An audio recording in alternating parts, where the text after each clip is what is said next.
Assalamualaikum guys. Welcome to my channel. Jangan lupa untuk klik subscribe dan like-nya ya. Thank you.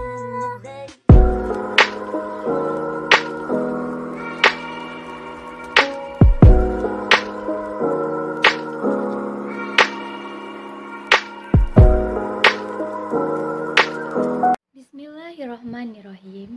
Assalamualaikum warahmatullahi wabarakatuh. Perkenalkan, nama saya Wafiq Fitri Asila dari kelas Perbankan Syariah 5B dengan NIM 0503-19243 dengan mata kuliah Sistem Informasi Manajemen Bank Syariah dan dengan dosen pengampu Bapak Guntur Syaputra M.Com. Baiklah, di sini saya akan menjelaskan sedikit banyaknya tentang hardware pendukung perkembangan sistem komputer tanpa batas. Hardware, perangkat keras yang dapat didefinisikan sebagai peralatan sistem informasi komputer yang dapat dilihat dan dapat difungsi dijamah secara fisik. Secara fungsional, perangkat keras dapat digolongkan sebagai berikut. Baiklah, yang pertama adalah perangkat input. Perangkat input dapat digunakan untuk memasukkan data ke dalam komputer sesuai dengan format yang diizinkan komputer untuk kemudian diolah ke dalam media pemproses. Contohnya seperti keyboard, mouse, hard disk, drive, CD-ROM, drive USB, dan drive di lain-lainnya. Yang kedua ialah perangkat output. Perangkat output digunakan untuk mengeluarkan hasil pengelolaan data dari media pemproses ke dalam bentuk dan format yang bermacam-macam sesuai dengan keinginan manusia. Contohnya seperti printer, monitor, plotter, proyektor, dan LCD, ataupun yang lain-lainnya. Yang terakhir ialah penyimpanan data. Penyimpanan data digunakan untuk menyimpan data hasil pengelolaan.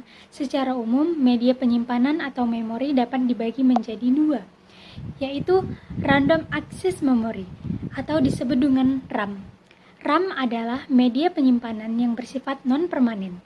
Data dan proses yang sedang dikerjakan akan disimpan ke dalam RAM selama komputer aktif atau hidup.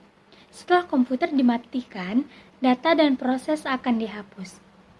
Kapasitas RAM harus mampu mengimbangi kinerja prosesor.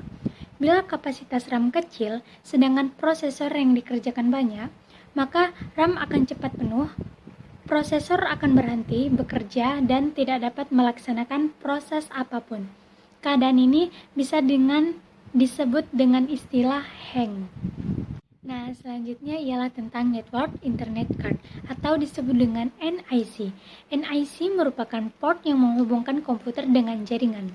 Port atau card ini bergabung dalam personel komputer yang menempel pada mainboard. Berdasarkan tipe bus ada beberapa tipe Network Internet Card atau NIC, yaitu ISA atau PCI. Saat ini, jenis network card yang banyak digunakan adalah PCI karena PCI memiliki kemampuan transfer data di dalam komputer lebih tinggi daripada ISA. Baiklah, sampai sini penjelasan saya tentang hardware pendukung perkembangan sistem komputer tanpa batas. Kurang lebihnya saya mohon maaf.